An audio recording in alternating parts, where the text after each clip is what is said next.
विद्यार्थियों नमस्कार। Valuable classes में आपका स्वागत है।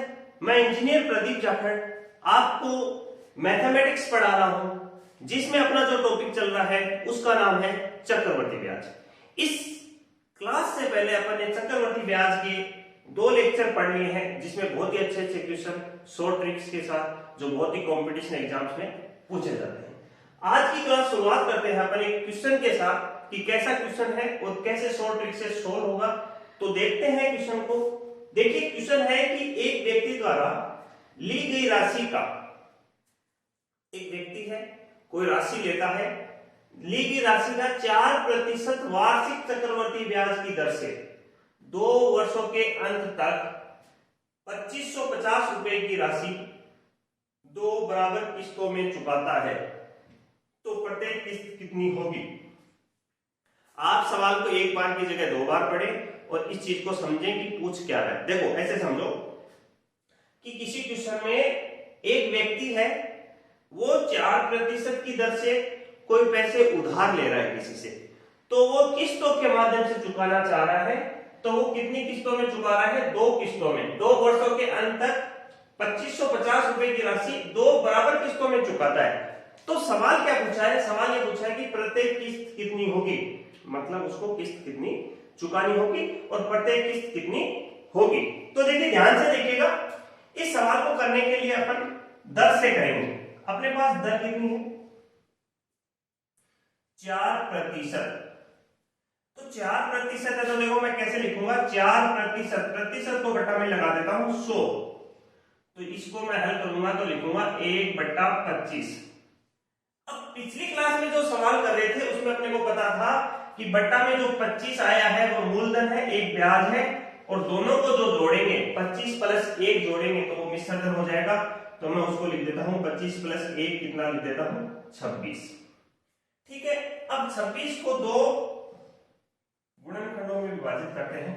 तो देखो 13 और 2, 13 को 2 से गुणा करेंगे तो कितना देगा 26।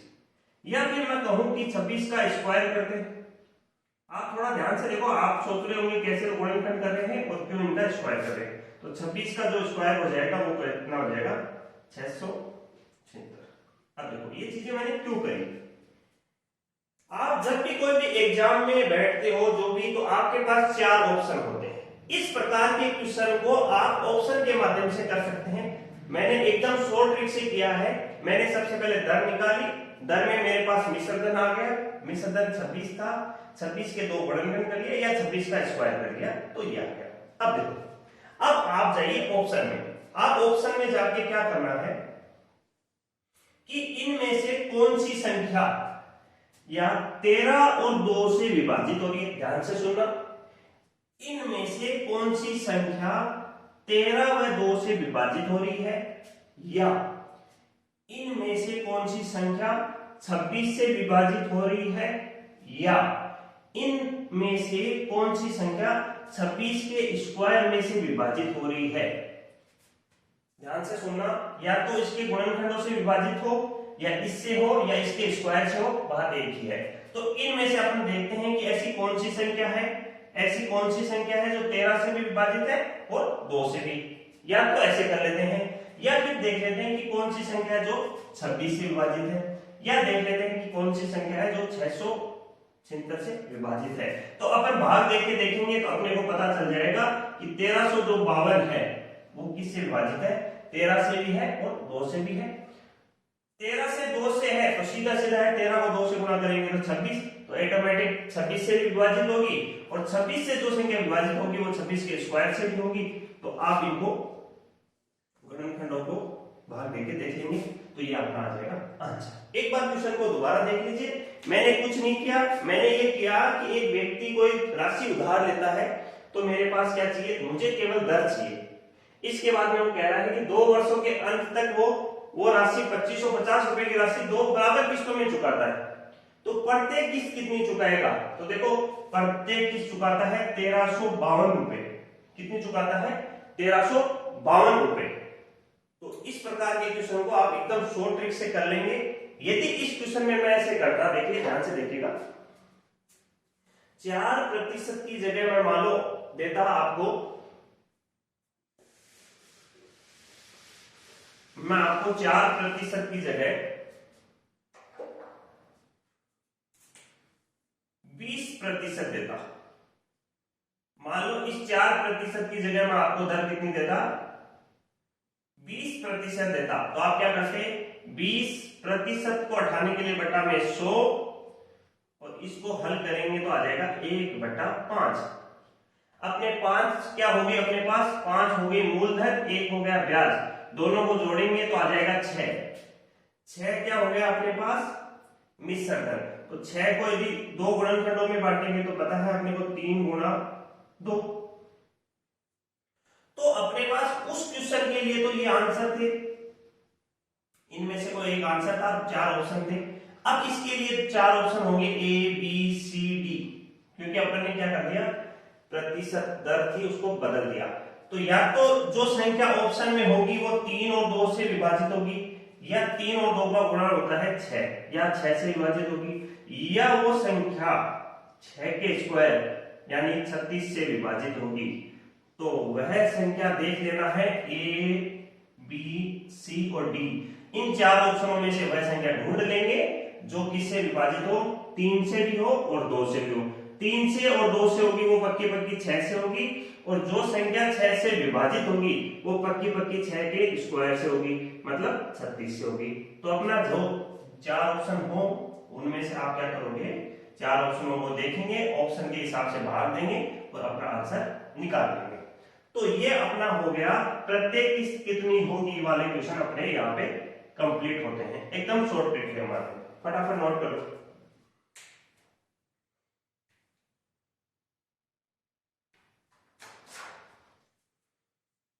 अब देखिए इसके बाद में अपन दूसरा क्वेश्चन करते हैं।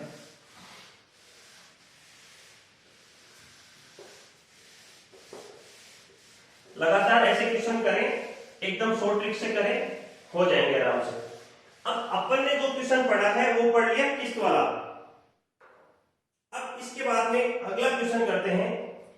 अगला क्वेश्चन अपन ऐसे करते हैं कि कुछ धन लेकर उसे 2 वार्षिक किस्तों में चुकाया जाता है। कुछ धन लेकर, कोई व्यक्ति है, कोई धन लेकर, कुछ धन लेकर 2 वार्षिक किस्तों में चुकाया जाता है। 2 वार्षिक किस्तों में चुकाया जाता है, चुकाया जाता है।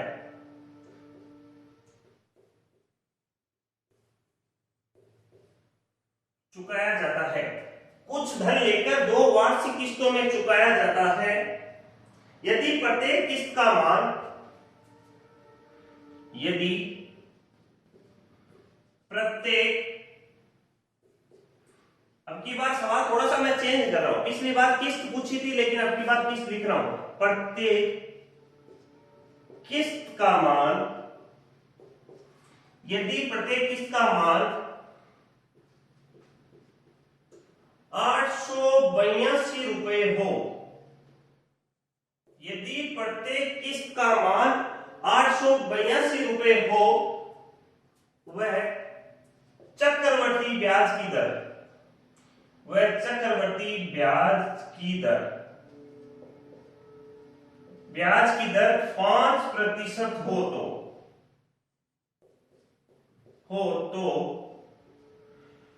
मूल राशि क्या होगी?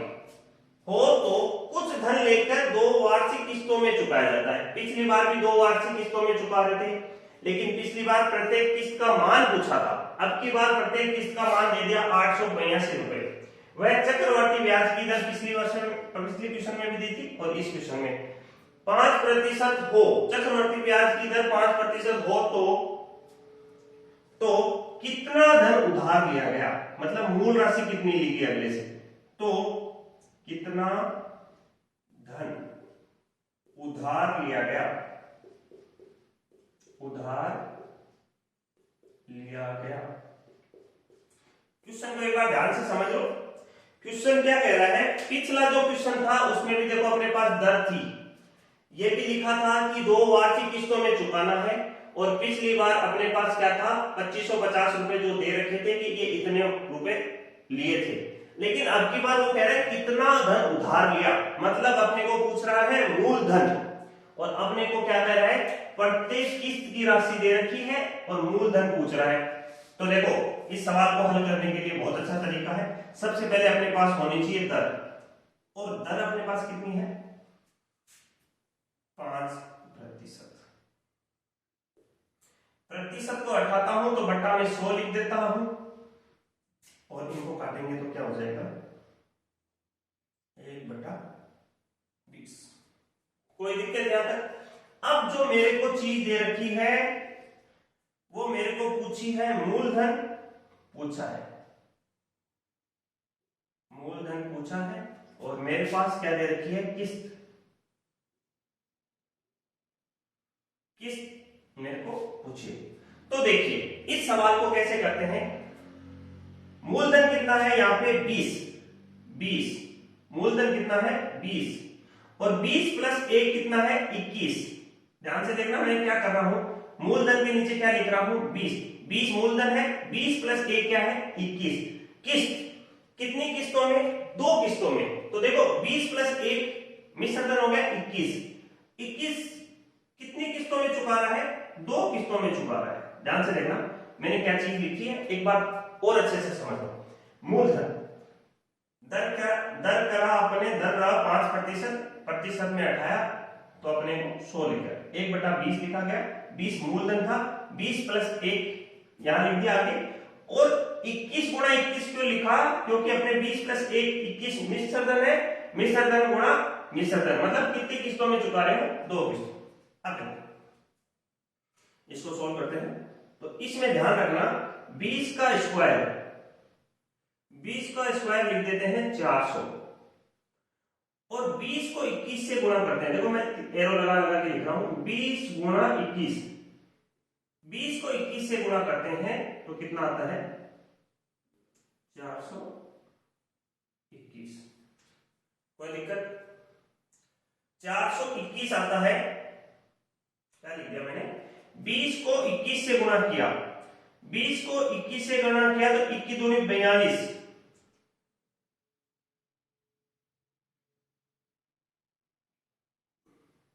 सॉरी 20 को 21 से गुणा किया तो 21 दूनी 42 और 0 लगा दिया, 420 हो गया। ठीक है, अब देखो अगले में क्या करते हैं, अगले में करते हैं 21 का स्क्वायर। 21 का स्क्वायर कर दिया मैंने 441, और 21 को 21 से गुणा करते हैं तो 21 गुणा 21 भी 21 का स्क्वायर ही होता है, तो ये हो गया 441। अब देखो इन दोनों को जोड़ देते हैं, ये 400 था, ये 420 था, इन दोनों को जोड़ेंगे तो अपने पास आ जाएगा 820। क्या आ रहा है, मूलधन, और इन दोनों को जोड़ेंगे तो अपने पास आ जाएगा 882। ये अपने पास आ गई किस्त। यदि मूलधन 820 था तो किस्त कितनी चुकानी पड़ेगी, ब्याज सहित 882 रुपए। अब मैं आपको इस क्वेश्चन के ऑप्शन दे देता हूं, 4 ऑप्शन दे देता हूं, ए बी सी और डी। 4 ऑप्शन में सबसे पहला ऑप्शन देता हूं 1620 रुपए, 1640 रुपए, 1680 रुपए और 1780 रुपए। अब देखो अपने पास ऑप्शन आ गए हैं, ये आपको एग्जाम में 4 ऑप्शन दिए गए हैं। आपने किया क्या है, आपने कुछ नहीं किया, आपने इतना ही किया कि दर निकाली, दर दी हुई थी 5 और प्रतिशत को बटा में 100 लिख के 1/20 कर दिया। सिंपल क्वेश्चन, हर बात कर रहे। मूलधन यहां लिख दिया, किस्त यहां लिख दी। क्यों, क्योंकि मेरे को मूलधन निकालना है, किस्त दी हुई है। किस्त कितनी दी हुई है, 882। ठीक है, प्रोसेस क्या क्या, 20 कहां से लिखा, मूलधन प्लस 1, 20 प्लस 1 21, दोनों को 20 का, एक को 20 का स्क्वायर कर दिया, फिर 20 को 21 से गुणा कर दिया, तो हो गया अपना 420 प्लस 400, ये हो गया 820।